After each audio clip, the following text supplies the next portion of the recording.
Hello and welcome to the Walter Scott Prize Shortlist Spotlight. I'm Sheila Averbuck, the social media manager for the prize. I'm delighted to see so many of you watching live today. Please do let us know in the comments where you are watching from, and do you have any questions for this week's guest? I am delighted to introduce the wonderful Hilary Mantel. Hilary, of course, is a two-time Booker Prize winner for the first two books in the Wolf Hall Trilogy, and the third book, the absolutely magnificent The Mirror and the Light, has been a #1 bestseller. It's been named a book of the year by everybody from the Washington Post to the Guardian. It's now been shortlisted for this year's Walter Scott Prize. Hilary, welcome.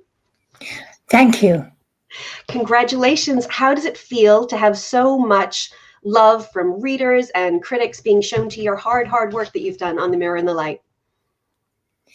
It was a long road, and people said to me, why is it taking her so long? Has she got writer's block?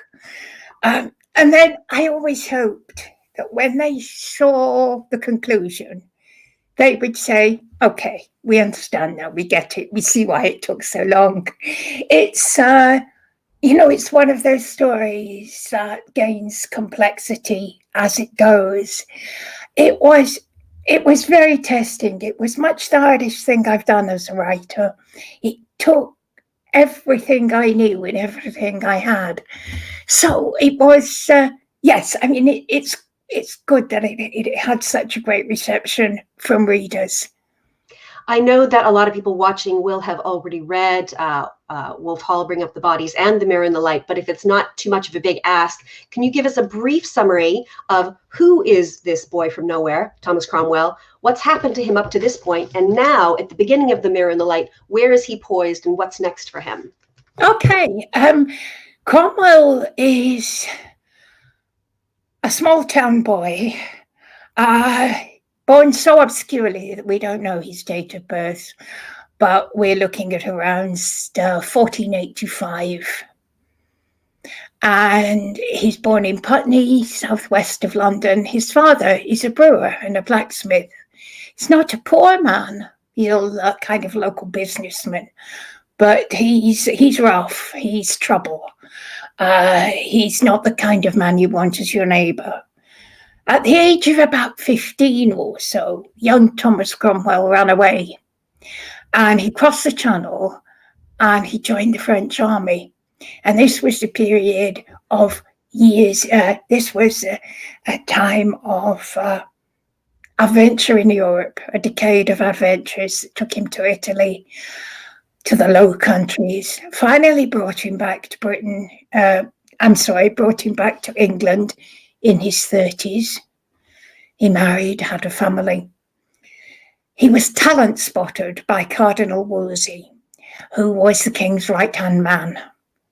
And when Wolsey fell from power, Cromwell stepped in and he solved Henry VIII's great knotty problem, the problem of his divorce. Henry wished to divorce his first wife, Catherine of Aragon, whom he'd been with for 20 years, wished to marry Anne Boleyn, a young gentlewoman whom he was in love with and whom he was convinced would give him the son and heir to secure his dynasty.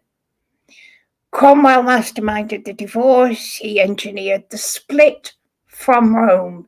In other words, if the Pope won't give you a divorce, set up your own church and grant your own. So this is the English Reformation. It's a huge divide and a change in national life with consequences that resonate down the centuries. Wolf Hall deals with Cromwell's rise to power. He facilitates the marriage to Anne Boleyn. In the second novel, Bring Up the Bodies, we see Anne's fortunes totter and fall. We see her brought down and brought to the scaffold. Now, the new novel, The Mirror and the Light, begins 1 minute after the fall of Anne's head. Cromwell goes off to have his breakfast. And there he is standing in the wreckage. So what will he make of it and what can he build? And he builds himself into the second most powerful man in England, a figure known through Europe. 1540, the king makes him Earl of Essex, which is remarkable progress from the son of a blacksmith. A few weeks later, Cromwell is arrested, he's put in the Tower, he's executed, overwhelmed by historical forces, giant forces, shaking the continent that he personally cannot control. It's the end of his story, but he's the man who's made a mark, he's changed European history. I am myself was fairly new to Tudor history. I was struck by so many things, not least the body count. I could not believe how many people were being executed. Also, the classist bigotry against Cromwell really took my breath away. That again and again and again, that nobility cannot bear to see such a low-born man rising and rising and rising. But also, the third thing that really struck me, which is actually the Holy Roman Empire itself, this thing that no longer exists, that was such a huge threat to Henry. Remind us of the stakes. Why is Henry so bothered about the empire and Charles the Emperor? Well, he's got two forces to contend with in continental Europe.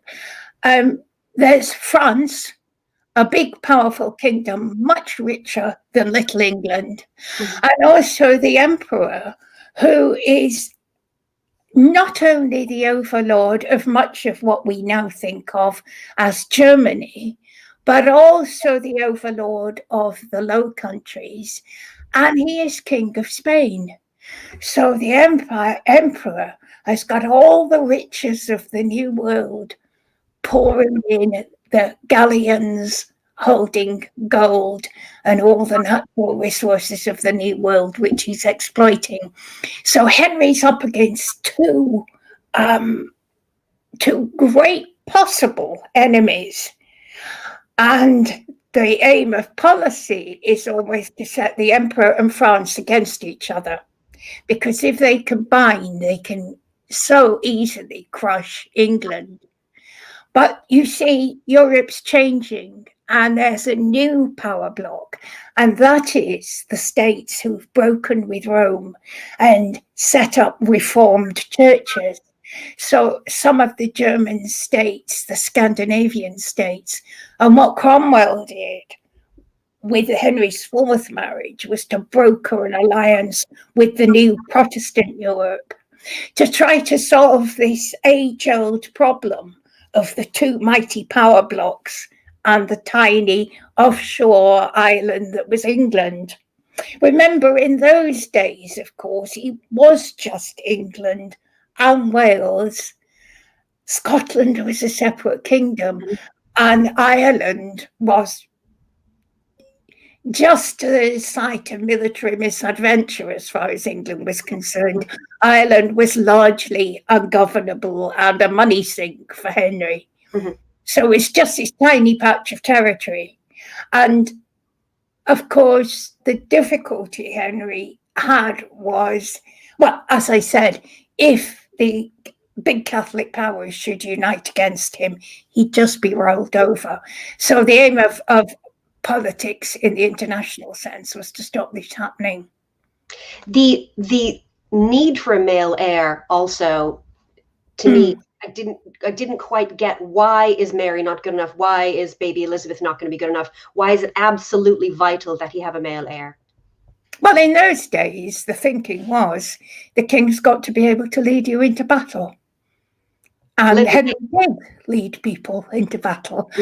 And as it proved, I mean, he seemed to have accepted that Mary would be his heir, because Mary was the only child who survived from a number of children that Catherine of Aragon bore, there were at least 6 pregnancies, but possibly several more, and the children died, or they died young, they were stillborn, or they were miscarried.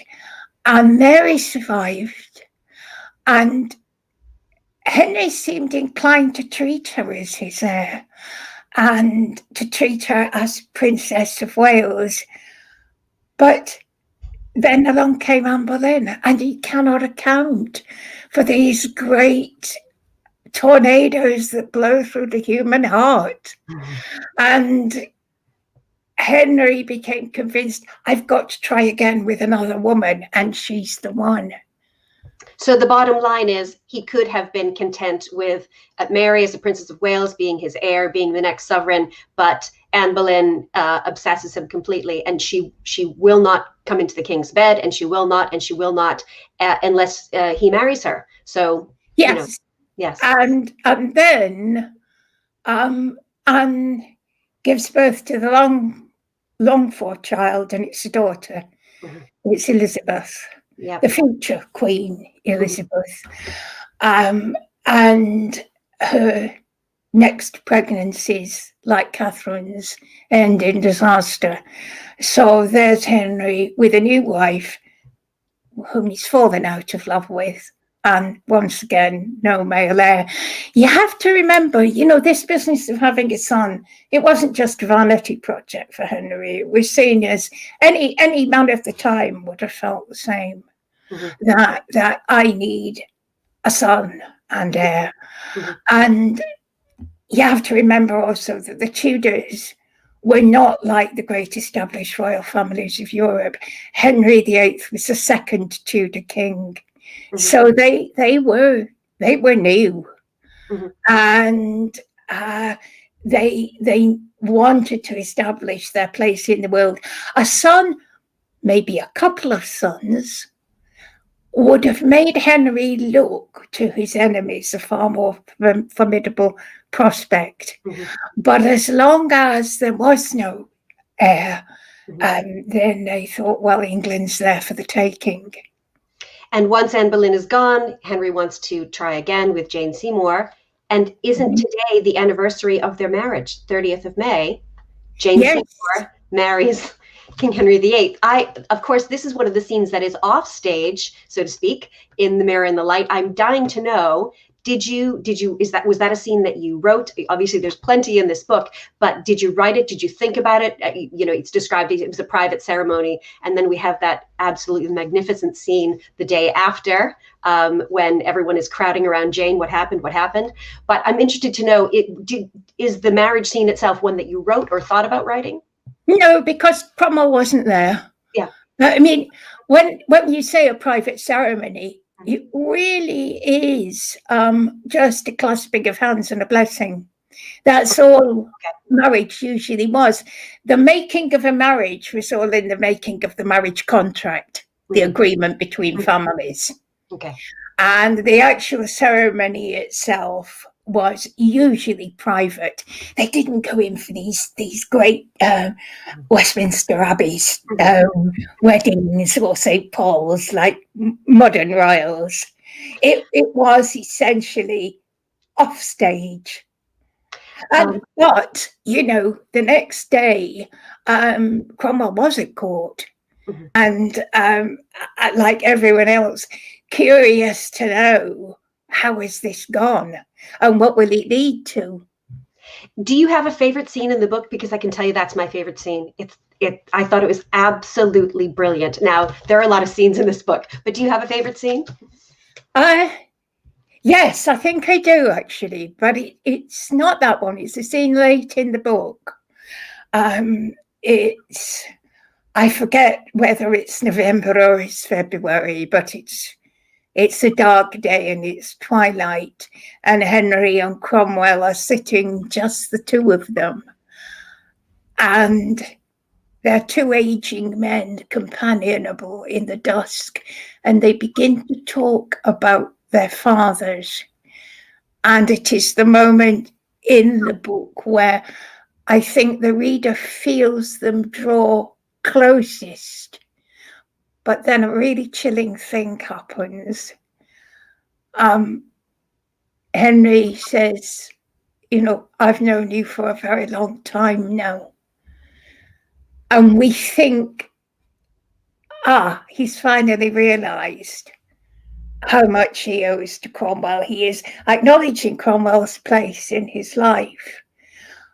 But then his next words are to the effect that maybe it's too long. I'm sorry. Is this the scene where he says, "You no longer surprise me"? I know what you're. Is that one? Yes. Oh, yes. It's such a, because I remember now the closeness, and then it ends with a wah, and Cromwell comes out and he says, "The king's tired of me. He's tired of me now." Yes, and it's the kind of thing that Cromwell, well, he's obliged to put on a cheerful countenance. What else can he do? And there have been innumerable times when he's had to stand up to Henry, oppose Henry. He's entered the day in Henry's black books, but he's always extricated himself. So he probably thinks this is no exception. But I think something's happened in that room. And what we see is how thoroughly untrustworthy Henry has become. Henry himself, he's a sick man. He's aging, he's changing, and he is exceptionally difficult to deal with. And really, the story in The Mirror and the Light is every day for Cromwell, there's a crisis. Many of them are caused by international or national events, but a good number of them are caused by his master Henry. Mm-hmm. A dangerous man. You create that sense of playing roulette with a Russian roulette with a live gun. It being near Henry. Anybody at any time. We have a question from a reader. Louise says, one of the most impressive aspects of the trilogy is that you really get across that people in the drama know only what they know at the time and that they haven't read the history we have. And Louise asks, how did you keep a check on that? So with such well-known events, isn't it tempting, for example, to give us clues that, this wife is only, number X of 6. So how do you stay in the moment? I think that's actually the essential project of historical fiction. And it's something you have to come to grips with, page 1, paragraph 1. And for me, in the Cromwell novels, it's to do with point of view, because from when you first meet Cromwell, a boy of 15, lying on the cobbles, being beaten up by his father, you are looking more or less through his eyes. And therefore, once you've got into that place and brought your reader into that place, then the future becomes imponderable. And I don't feel it's a temptation to have foreknowledge, because Cromwell can't have it. Mm-hmm. There is another kind of historical novel, a very different kind of historical novel, that takes a kind of bird's eye view and is able to hint and nudge the reader and get a lot of mileage out of that, because it's generally a more beady-eyed, satirical, knowing take, the kind of thing that Farrell did in The Siege of Krishnapur, which is a book I love because it showed historical fiction doesn't have to be solemn. And you can certainly take that viewpoint, but with the Cromwell books, it was important to me to stay within his own frame of reference. I think it might be time for a reading. Would you be up for that? Okay. I'm going to just give you the stage, as it were. Okay, this is Hilary Mantel reading from The Mirror and the Light.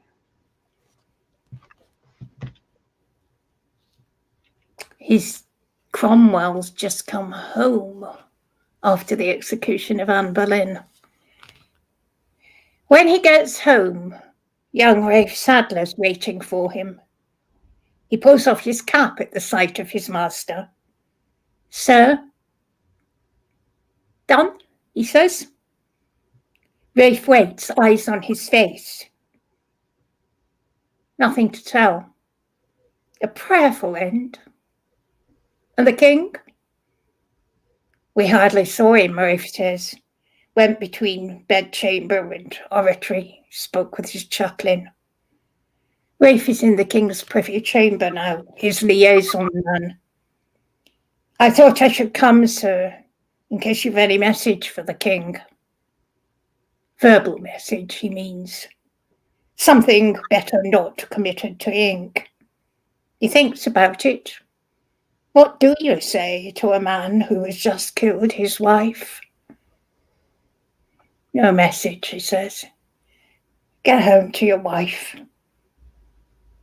Rafe says, "Helen will be glad to know the lady is beyond her misfortunes now."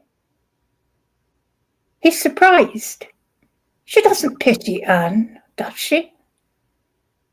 Rafe looks uneasy. She thinks that Anne was a protector of the gospel, and that cause is, as you know, near my wife's heart. "Oh, well, yes," he says, "but I can protect it better." That was wonderful. I love that. Remind us, what were Cromwell's gospel goals? Cromwell's gospel goals. What was it? What was he trying to do with the Gospels for the people of England? With the good book. Well, first of all, get it into people's hands and in their own language. And he and his fellow evangelicals believed that was essential, because then people could differentiate between what was in the Gospels and what was the tradition of the church, because they really didn't understand that when the Gospels had been in learned languages and they were forbidden to read them. So this was to begin. And of course it did change the English language. It powered it up. So that was his crusade. Cromwell was genuinely religious.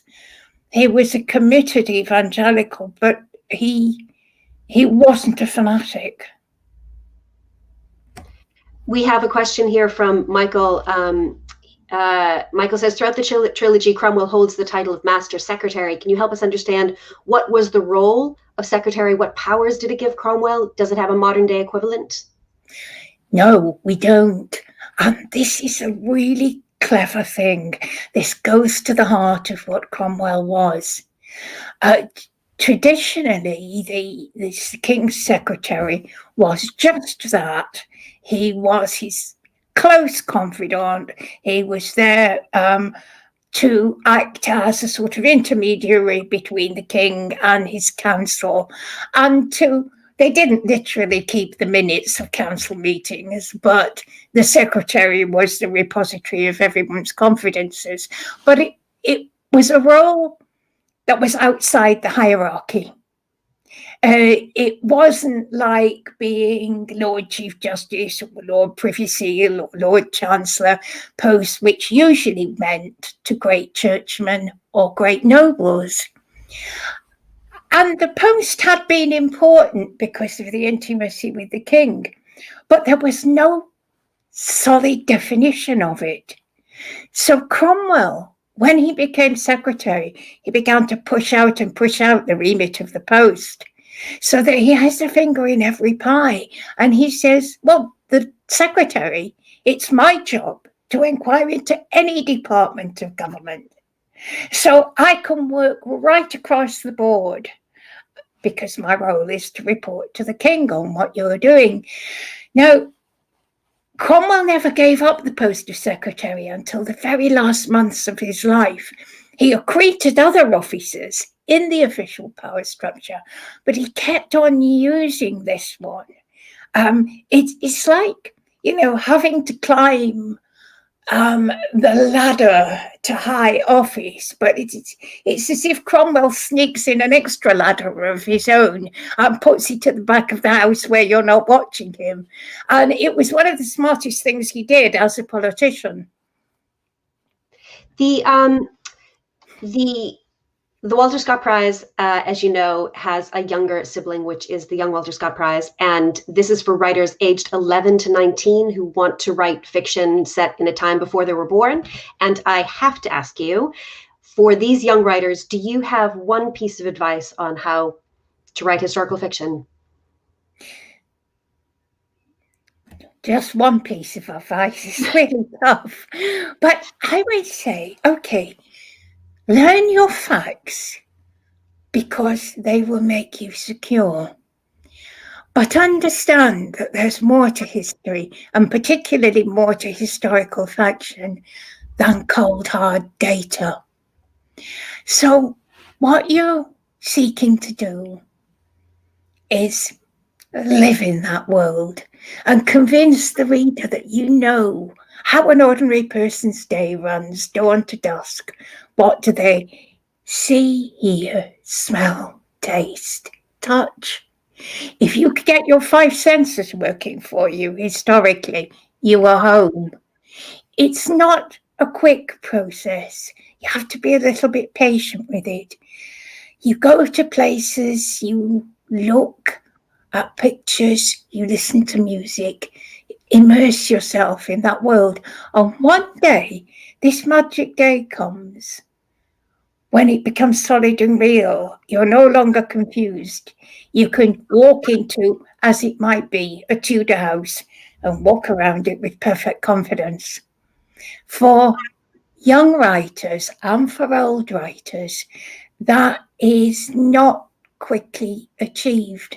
But what it's like when you take on a new period or a new set of characters, you know what a dream catcher is, that little web, a thread that you can put out there, you hold it up and you see what it fetches. Or it's like you put your antennae up. And it's a way of life. It's not something you do when you sit at your desk. It's something that's all day, every day. And eventually your dreams will move to your chosen period as well. And it's that kind of total immersion that convinces the reader without your having to teach and instruct the reader all the time. I think you should try not to do that. Always treat your reader as intelligent and informed and as clever as you are. And that's about 26 pieces of advice. I apologize. I think that was very well said, and with an emphasis on you don't try to rush it, be secure in your facts, try to get those five senses details in it, but you have to live it, breathe it, dream it, and that will come onto the page. Yes, in sum, that's it. That's all. I also have to ask you, as this is the 250th anniversary of Sir Walter Scott's birth, for whom the Walter Scott Prize is named. Do you feel any connection to Walter Scott or see yourself as carrying on the tradition that he started? Walter Scott had something that all historical writers, all writers of historical fiction must aim at, and most of us fall short. It's world-building capacity. He changed the way people thought about the past. He created a historical romantic Scotland that possibly never existed in real life, but it was utterly convincing, absolutely beguiled the people of the time, so that in a sense it became more real than real history. And I think that even all these years on, that is still what we're trying to do as writers of fiction, build a complete world for our readers, to move into for the duration. Speaking of moving into, if people want to experience this fantastic novel on the stage, they soon can. Isn't that right? Tell us a little bit about the stage adaptation that you have just written with Ben Miles. Yes, Ben Miles is the actor who played Thomas Cromwell in the stage adaptation of the 2 earlier books. I didn't write them myself. They were adapted by Mike Poulton, but I had a great deal of input into the writing. And as the plays evolved, I kind of took over, so that by the time we got to Broadway, we remodeled the play. Ben and I had always worked very closely. The role of Cromwell, as you can imagine, is immense. He's hardly off stage. And we decided, okay, what will we do this time? We'll have a go ourselves. And what we imagined was a process like the one we'd used in the rehearsal room. If we had some fixing to do, we just stood and talked to each other until it came right. Ben had read all 3 audiobooks, so he's very much on top of the material. We decided to give it a go, and then came lockdown, and Ben's in London and I live in Devon by the sea, and we just didn't see each other for months on end. And we managed to meet once during the writing for a couple of hours, in which the project just sped away. But we've done it, and we go into rehearsal in August. The play will open 23rd of September at the Gielgud in London's West End on Shaftesbury Avenue, and we'll run through the winter, God willing. It's very hard at the moment to imagine a theatre full of people, but it's happening. You have to move forward with a good heart. You have to just hope for the best. And it's thrilling because, well, you can imagine how intimidating it was trying to carve up 2.5 hours of action out of that immense book. But I think we've got a fast-moving play that has a nice balance of storylines. As you described it in the very beginning, when I asked you to summarize the whole trilogy, this is the book that describes his rise, like sharp rise to power. So there is a lot of action in this. I cannot wait to see the performance. Can you tell us, are you writing anything new at the moment? Does it feel good to be writing something totally new? I'm going to be involved to a great extent, through rehearsals and the early days of the production. So I'm not going to produce a new book next year. I have just put my toe in the water, but when you start a new novel, well, for me anyway, I'm never completely sure it's going to succeed. I've got a lot of ideas, that a lot of things I can be doing. So if this one doesn't fly, there are more ideas stacked up before that. And also maybe more theatre, who knows? That depends on my health to a large extent, because if you're working in the theatre, you're working in a team. You've got to be able to keep up with other people. And I don't have the best of health. So what I do is controlled by that to some extent. I've got short stories on the go that I put away during the course of The Mirror and the Light. It was such a big stretch of writing that I would get other ideas and I would start them, but I can never finish them. So there's a lot to pick up as well as a lot of new material to crack. Well, we are so grateful to you for speaking to us today. Congratulations again on this wonderful, fantastic novel. Anybody out there who hasn't read it yet, please do read it. I absolutely loved it.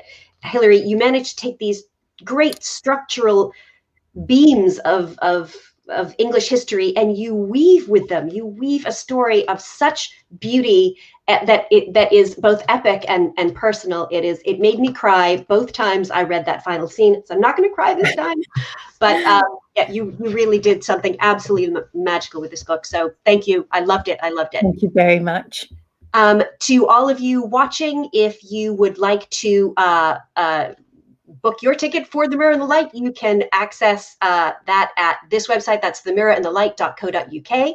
The tickets are on general release now if you are in London or can get to London. Or if you'd like to keep track with what we are doing on Walter Scott Prize, just follow that hashtag Walter Scott Prize on social media, or subscribe to our YouTube channel, which is the best place to find our upcoming content.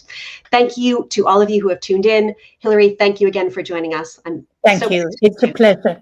Okay, take care. Bye-bye now. Bye.